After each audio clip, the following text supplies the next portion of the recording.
Hello everyone.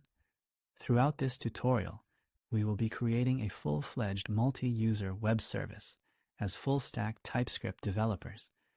And right now I want to give a brief overview of the project itself, its architecture, and, accordingly, the technologies used in it. The project itself is quite simple. Nevertheless, it employs everything that is practically required in any other project. And managing to implement even a project of this complexity means that you will only need to complete literally 5 to 10% of unique tasks related to your project. In this project, there will just be few forms and few pages, but at the same time, there will be all possible states of them. Some larger projects differ simply by the number of these pages, forms, some connections, but the essence remains the same. And I also want to note that as part of creating this project, we will do it with a unique design, and nevertheless, we are not worried about layout and aesthetics. Therefore, it will look scary. Nonetheless, this is a unique design, which means that if you have a design drawn by your designer, you will not have any problems applying it to this project. Let's first go over the features that are here, and then we'll see what we use to implement them. This is how our wonderful service looks. Its essence is that people can post their ideas here, and others can view and like them. And accordingly, we also have profiles for these people. What do we have on the main page? It's a list of ideas that will load as you scroll. We can also search through these ideas. We can go into a particular idea and see its description, title, when it was created, who the author was and the author's avatar. View a gallery of images uploaded by the author of this idea and see the full description. We can also like or unlike an idea. As an admin, we can block these ideas if some of them turn out to be too negative. Similarly, after creating an idea, we can also edit it. The idea has some unique slugs that will be inserted into the URL. We'll also implement image uploads and document uploads using different services.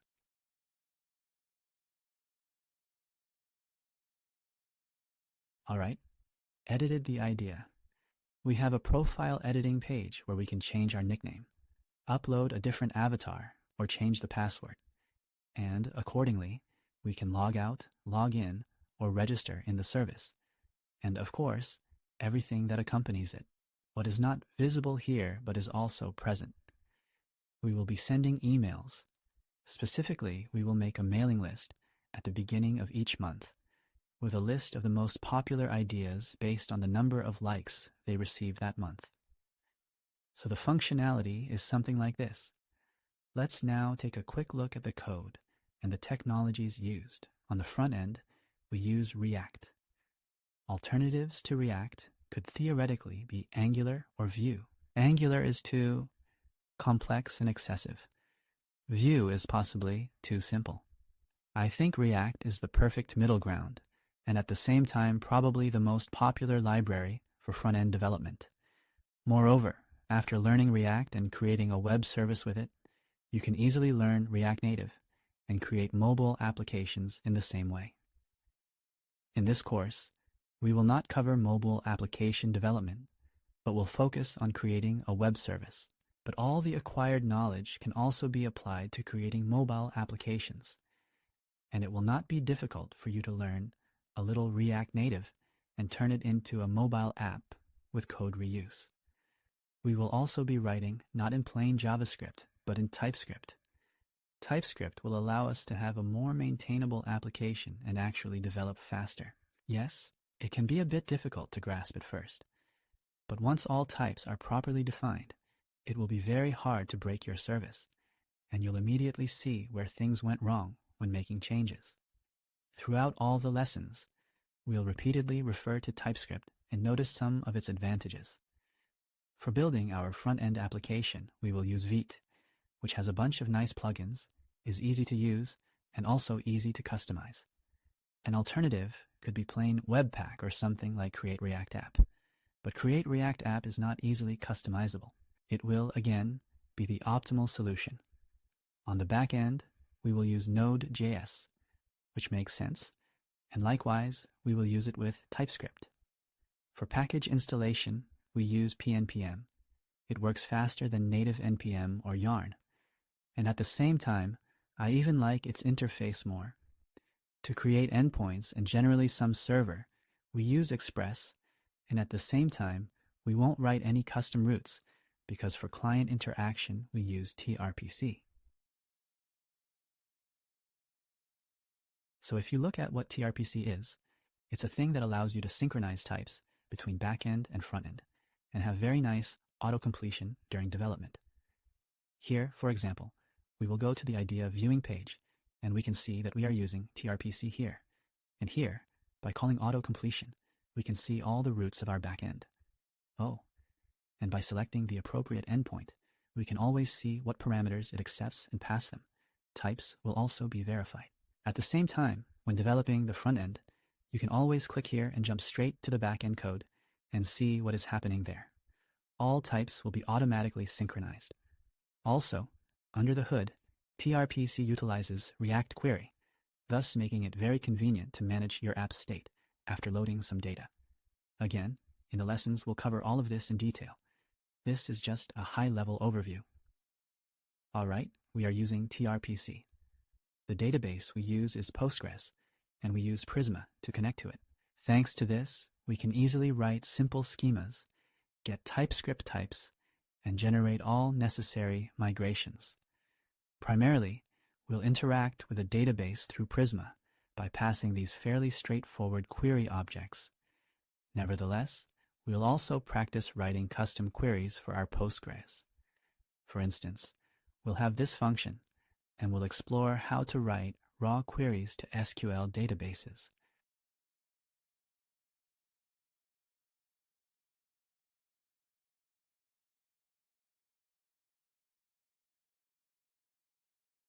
All right, on the front end, we use Formik for creating forms. This library manages form state, and at the same time, we'll write our own custom wrapper for our form. So, we don't just use libraries, we'll also write some small custom features that will be useful, considering that the form behavior style is somewhat uniform throughout the project.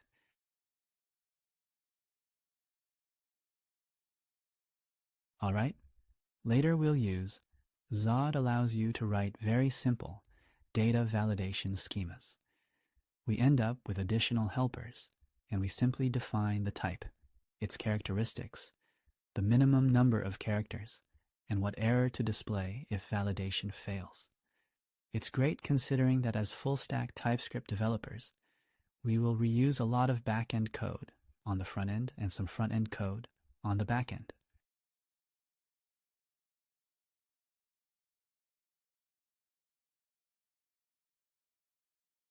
In particular, we have an endpoint for creating ideas where we declared validation parameters for input data, defining their types, and this code is on the back end.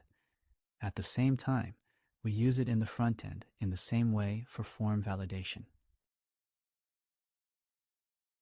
Thanks to this, when we go to the idea creation page, all necessary validation with predefined messages works. Great. We benefit from writing unit and integration tests to check our code and understand when to write them and when not to. And also, for integration tests, we'll write some helpers to conveniently test tRPC endpoints and even have the types we need in tests.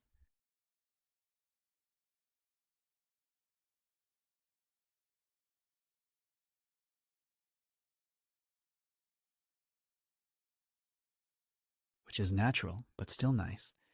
We'll ensure our code formats itself according to parameters we set using Prettier, ESLint, and Stylelint.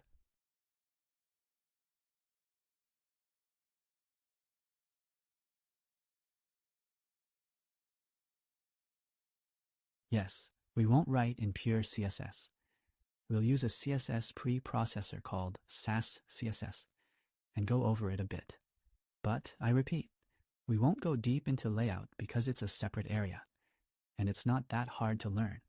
When you are creating a project with real design, as specific questions will arise, and finding answers to them is not very difficult.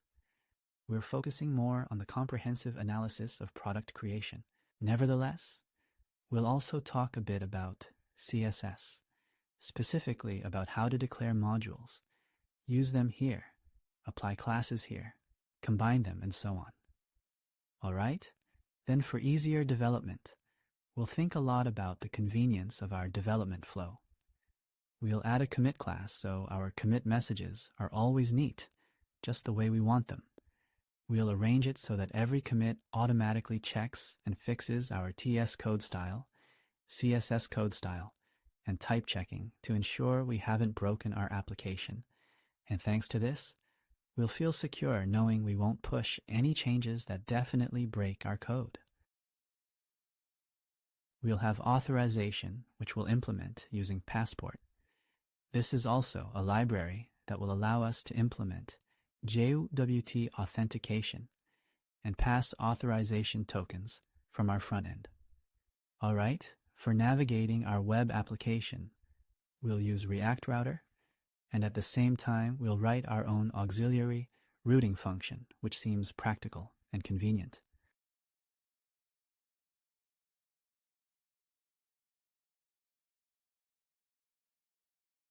This is, again, to say that we don't just bluntly use technologies, but even write something of our own. And, accordingly, we will be quite seriously analyzing some elements of TypeScript. At the same time, there is no separate lesson teaching TypeScript, but throughout the entire manual, TypeScript is constantly used, and some of its nuances are frequently explained. We will implement the upload of images and documents. The images will be uploaded to Cloudinary, a service that allows storing and processing them, providing them in the required size and format, while documents will be uploaded to Amazon Cloud in S3. There will be slightly different ways to upload, and we'll consider 2 ways of uploading to different services. We will have email sending and email layout. It's quite a cumbersome process, so to avoid it, we'll use MJML, a markup language for creating HTML emails.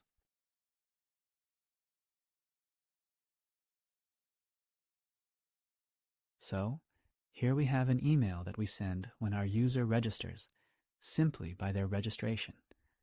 And here everything looks more or less clear, yet when its HTML is generated, it's just a mess. But needed for email templates, and we won't write it by hand, it will simply be generated. We implement email sending using the third-party service Brevo, and we'll connect to it without using its SDK, but with direct API requests. So, even if for some reason you don't like the Brevo service, you can connect any other service by simply changing the endpoint address and the data being sent slightly.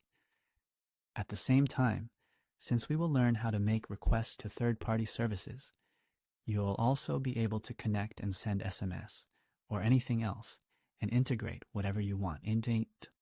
Since we plan to send messages to people at the beginning of each month, we need to learn CRON. It's not difficult, but nevertheless, it's a tool that lets you execute commands on certain days, minutes, hours, and so on. Our entire application will be covered with logs, and for logging, we'll use Winston. We'll also learn to send our logs to an additional service to help us search, find, and understand these logs. We will design a graphical prototype of our service, literally in one of the first lessons, to align our vision with our partners or by clients, but more on that in the corresponding lesson.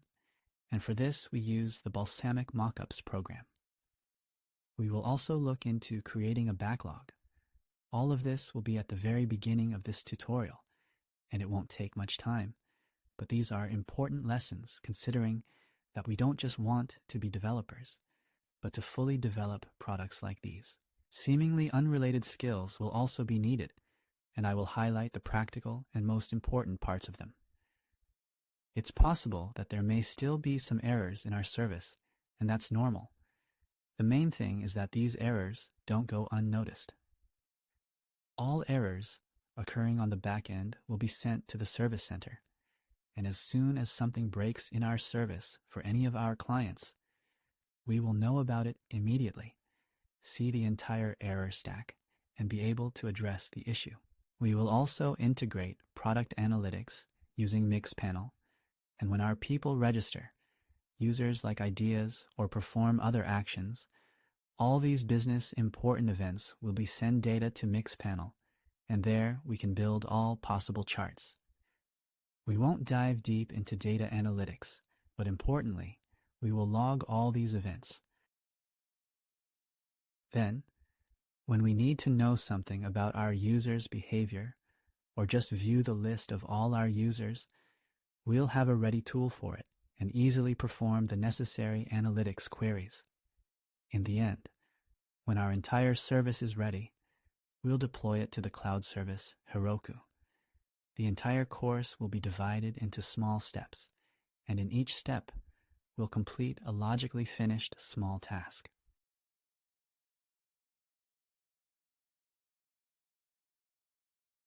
You won't be overwhelmed with a pile of code all at once. We'll create the first basic form over 5 or 6 lessons, so everything should be clear, and the knowledge will build on itself gradually. But the most important thing to understand is that even though we already use good popular technologies that are convenient and pleasant to create services with, we also define the higher level tasks for why we apply one or the other. By going through this tutorial and implementing the service with the suggested technologies, you will be able to understand what should be laid down in the architecture of a service and what problems it should be capable of solving. If someday you realize that this tech stack isn't quite the one you like, and you actually want to write with Next.js or use Node.js frameworks like Nest.js for the backend, you won't have any trouble integrating these technologies into your projects, but you'll fully understand why you need them. At the same time, what we're discussing is actually the basics. And let's say people who immediately start writing with Nest.js or Next.js may not understand all the underlying workings of services. Meanwhile, I wouldn't say these frameworks allow you to develop the basics faster or offer some special advantages. I know how to use these technologies, but I don't like them. That's why I'm suggesting you figure out how to really create services from scratch and structure your architectures the way you prefer. Once you've learned this, you can always change your technology stack to any other in the future, but now with an understanding of what you're doing. And the best part of completing this lesson, this tutorial, is that you'll gain access to all this source code. And when you decide to create your project, or even subsequent ones, it'll boil down to simply copying this code and adapting it to your project's specific needs. This will save you a massive amount of time because you'll have all the connections set up, all possible helpers written, and you'll only need to write what's unique to your project. So it's a small asset you can always reuse. As you create more and more projects, your own additional developments will build on top of the existing code. Thus, every subsequent project will be executed faster and with better quality than the previous one. So, that's the overview of the service created in the tutorial and its technologies. And I thank you for watching and hope to see you in the lessons of this tutorial.